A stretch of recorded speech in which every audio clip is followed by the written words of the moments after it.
Orçamento a muito toque a texto recém alocado para fundo infraestruturas fim a 15% ruano recém tolo.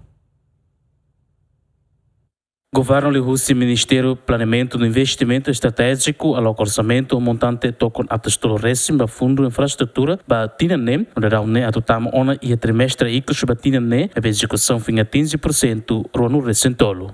Ministro do Planeamento do Investimento Estratégico Gastão de Souza teten, mas que dá uma execução se KIC, mas bem garante que a full de dezembro a execução se 2% e tudo recém rua.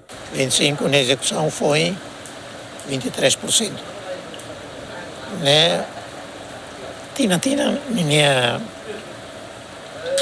Minha que tinha trem, né, mas né. Provavelmente torna outubro, novembro, dezembro, lembra foi sai uma casa. Aí te espera que ela saia. A minha projeção, né, se ela está 72%. 3%, se 310, se gasta 200 e tal milhões. O resto seria, tem fila para cofre Estado.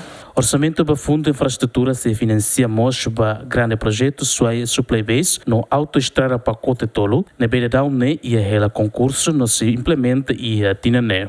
Grandes projetos se o concurso, mas que suai supply base, o autoestrada pacote tolo, né? E nem faz avaliação. Espera que a folha né, bela, mais ou menos bela final, mas nem modalidade, mas desenho, constrói ou firma financeira, assim, né, mesmo se o Ministério do Petróleo se o AME se discute muito finança, atuar modalidade na implementar isso aí futuro mais. Com o orçamento batina rihun rua runesenen, fundo infraestruturas acima tocam atos tolo recém, o se comitê revisão orçamento, não é tinan oin se foco para projeto ser nebe e ela processo de aprovisionamento no projeto nebe lá o ela nessa estrada no edifício. Derek Jimenez, bem-vindos Jimenez, GMN.